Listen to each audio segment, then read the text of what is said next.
Hey, Paul here from the Crypto Factor, and today I'm gonna tell you the best cryptocurrency, period. And I'm telling you, do not ignore this cryptocurrency.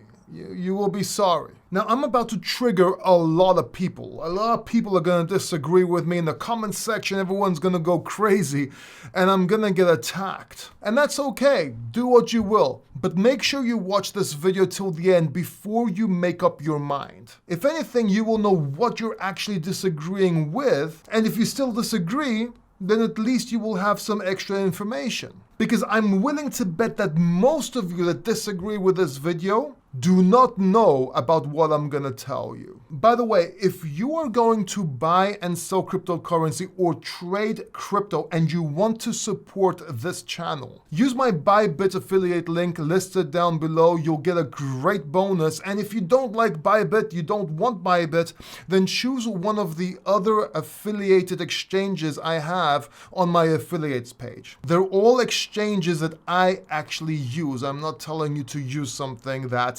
I do not. So check it out down below. It's cryptofactor.net/affiliates. So what is the best cryptocurrency out there, period? And why should you not ignore this cryptocurrency? Well, the cryptocurrency is Bitcoin. And I know what you're gonna say. Paul, it's too expensive, it consumes too much electricity, it's old tech. Bear with me. I'm gonna address each and every one of these points and either debunk them or explain why this is a benefit for Bitcoin. Starting with, it's too expensive. Now, when people say Bitcoin is too expensive, they're either talking about the fees or what it actually takes to mine Bitcoin. And you have to understand that mining Bitcoin needs to be expensive. I know that's crazy, right?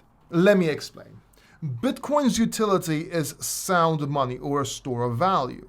Now, money wasn't always fiat or gold standard. It used to be seashells. Now, what people need to understand is that these seashells were not just rare, but they were expensive or really hard to obtain, meaning it was hard money. Once these tribes using seashells were discovered, people coming into trade with them soon discovered that what they wanted were seashells and their money was not good there. But these people coming in had more advanced technology, so it was very easy for them to bring seashells in. So they started trading with the natives, with the tribes, and guess what happened? Inflation. Seashells started going down in value.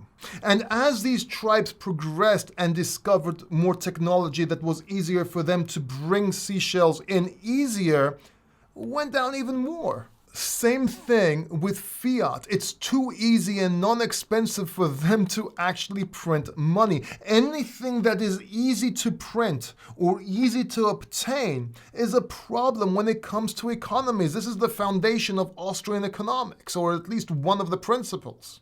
So the fact that it costs a lot of energy and money to mine Bitcoin, it's the same thing with gold. It costs a lot of money to mine gold.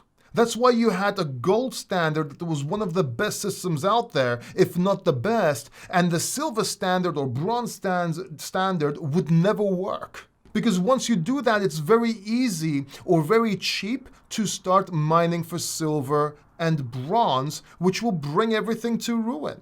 It will be the same thing as seashells. Gold is expensive, and that's why the gold standard worked. So Bitcoin needs to be expensive. Now, the second issue that most people are talking about when it comes to Bitcoin being expensive are the fees. They say it's too expensive to use Bitcoin to buy cheap things, for example, chewing gum. And before you tell me that that will never work because it's a layer 2 and that's not a solution, well, it does work, and we know that from gold.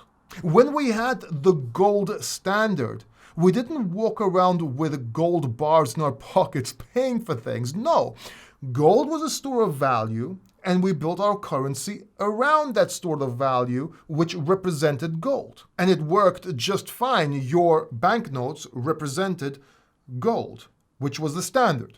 Well, you have to understand that Bitcoin is like digital gold, and a Bitcoin standard instead of a gold standard would mean a layer 2 solution. Just like banknotes was layer 2 for gold, Lightning Network is layer 2 for Bitcoin. Does that make sense? So we covered the argument about Bitcoin being too expensive, and we did both the fees and the mining process. But what about the old tech argument? Some influencers out there saying that Bitcoin is 13 years old and it's old tech. Well, you have to understand that, first of all, Bitcoin is really not competing with any other cryptocurrency.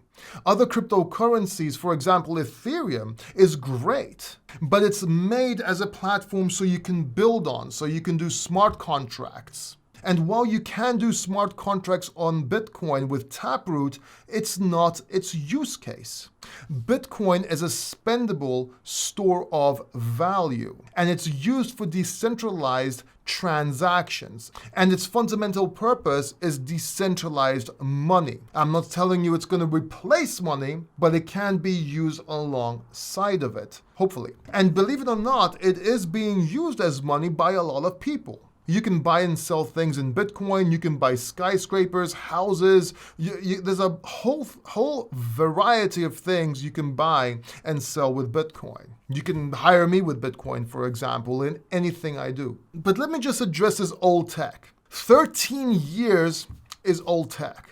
Really? Are you serious? First of all, 13 years is not old tech. Do you know when governments first issued fiat money? Well, banknotes were first issued and used in China in the 11th century. See, Nixon may have decided to take the dollar off the gold standard in 1971, but that wasn't the first time fiat was actually used. Also, do you know how long SWIFT has been in play? The banks have been using SWIFT since 1973. And you can argue that this is going to change, but it's going to take time. And the reason is this: proof of concept doesn't need to change. And Bitcoin has never really been hacked. It has proof of concept. It's been used for 13 years. And today you're seeing hacks left and right.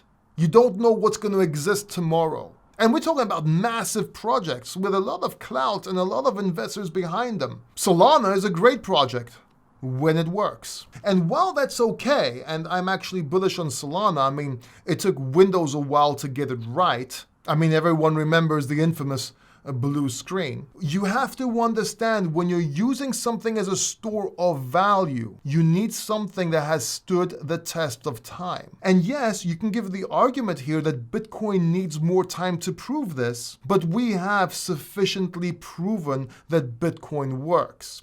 Just like Bitcoin is sufficiently decentralized. It's actually the only true decentralized protocol out there. Why is it so? Well, it's simple. A lot of people think that Bitcoin is decentralized because of the miners, but no.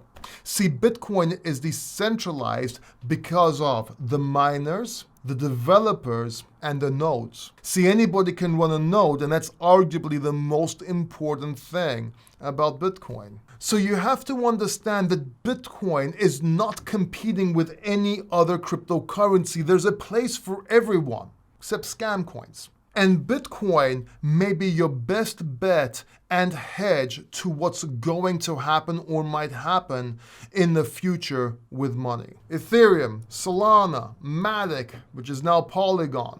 It's a very different thing. And you have to understand that there's a paradox here. The more centralized you are, you may be faster, but you're not as safe or decentralized. And sound money needs to be safe and decentralized. And that's why it's not old tech. It's perfect tech.